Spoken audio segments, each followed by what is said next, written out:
Minister of Madhya Pradesh, who we hope we can get through, Narottam Mishra ji. And then we will have Dr. Tara Karta and Abhijit Iyer Mitra talking to us on what they believe the government has done, should have done, etc., and whether or not they've taken the right stand. So let's begin with what happened right at daybreak this morning, this Wednesday, where the PFI order came through by the government, where under sections 3 and 4 of the UAPA, Unlawful Activities Prevention Act, the PFI, its affiliates, its fronts were all declared unlawful organizations. This is what the order said, quote unquote. The central government today hereby declares the Popular Front of India and its associates or affiliates of fronts including Rehab India Foundation, Campus Front of India, All India Imams Council AIIC, Rights Organization NCHRO, National Women's Front, Junior Front, Empower India Foundation and Rehab Foundation Kerala as an unlawful association. That's what they have said. This is the MHA order, that the PFI and its affiliates, its fronts, etc. have been banned under Section 3 and 4 of the UAPA. Unlawful association is the point. Now, let me just quickly take you through what else has been said in this as far as the order and the reasons for the order. What are the reasons why the MHA has said we need to ban? PFI's sole objective is to expand its membership, pursuing secret agenda to radicalize society, disrespectful towards the constitutional setup.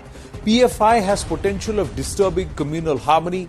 Instances of PFI leaders linked with ISIS. PFI promoting sense of insecurity in the country.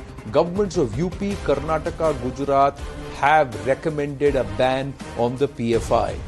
This is what the order says, and it's justified and put out very clearly delineated reasons why the PFI, its fronts and its affiliates have been banned.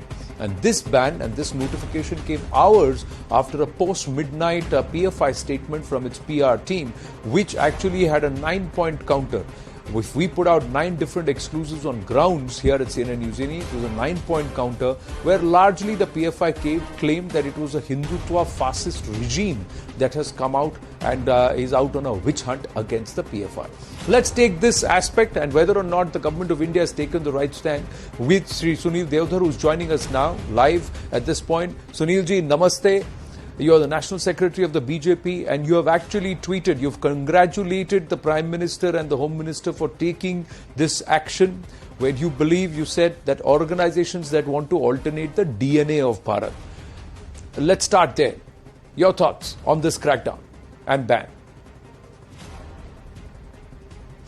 This was an excellent action taken by NIA, and the secrecy which was maintained and the way across the country it took place at the same time, and hundreds of people are arrested, terrorists or the people those who were involved in terrorist activities or those who were planning for some big terrorist events in this country to disturb the very DNA of our country. It was timely stopped, I can say, and that is why I have thanked Narendra Modi ji and Amit Shah ji for this timely action taken by them. But Sunil ji, just about midnight, the PFI put out a statement where they said it's a Hindutva fascist regime with ED and NIA servile to this regime. And they've also used the term where they have said that courts are puppets at the hands of the government. They have said that this is a witch hunt by the Sangh Parivar. How would you respond?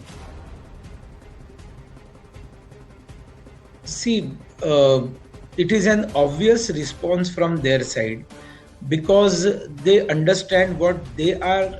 They planned for the events which they planned for future to destroy this country, and they know that the real protectors of this country are the Hindutva forces, and they know this government because the previous governments were biryani khilao governments to these people. And number one, the biryani was stopped, and number two, the real medicine has been given by Narendra Modi ji and Amit Shah ji. that this type of things will not be tolerated in this country. You can see that after Narendra Modi ji took over this country as a Pradhan Sevak, I can call, 8 years plus some months have passed. There is no single terrorist attack happened in our country excluding Jammu and Kashmir. But what was happening previous to this was the bomb blast in Mumbai, Bangalore, and number of places in this country, serial blast. Now everything has been stopped. Nobody is discussing today about Nota Bandi. But definitely one thing which is being done because of Nota Bandi, or which is the outcome of Nota Bandi, is the terrorist funding. This total funding was in black money and cash money, which was totally destroyed because of Nota Bandi.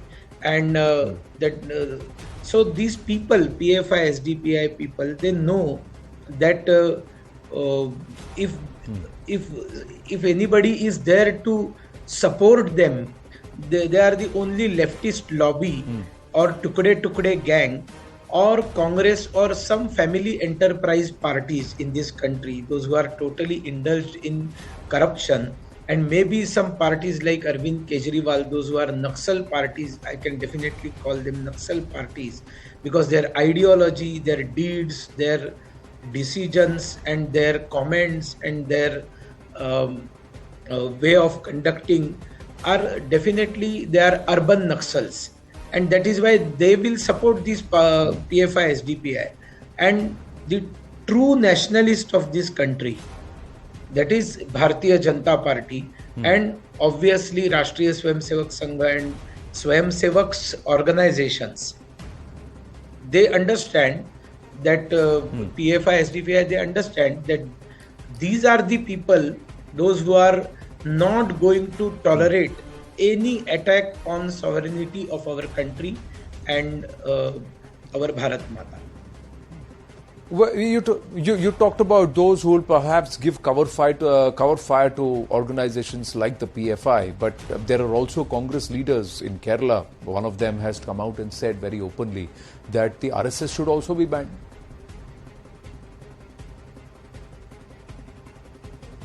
There is no comparison of RSS with all these organizations. There is no comparison. मतलब इसके बारे में ऐसा बोलना ही पाप है. And forget about Congress, Anand ji. That person whoever has spoken this, he should go and go to history and read. He should see that Pandit Nehru initially banned RSS, and it was Pandit Jawaharlal Nehru's decision that Rashtriya Swayamsevak Sangha was invited for Patha Sanchalan on 26 January. So he should correct himself, being a congressman. Secondly, after when Indira Gandhi second time banned RSS, and when she feared and what she experienced after that ban, and she realized that I was totally wrong what I did, and after she came back to power, she never uttered a single word about RSS. A single word about RSS after the ban was lifted and Janata government collapsed and Indira Gandhi again came to power. If you can check all the audios or visuals or the statements of late Rajiv Gandhi ji, then you will not find a single comment on RSS, barring once I remember he said that बाहर जो मोर्चा के लिए आए उनकी खाकी half pant साफ जला कर आओ. एक comment सिर्फ उनकी थी. Otherwise, even Rajiv Gandhi never uttered a single word about RSS because they understood that RSS is different. RSS is a truly nationalist party, and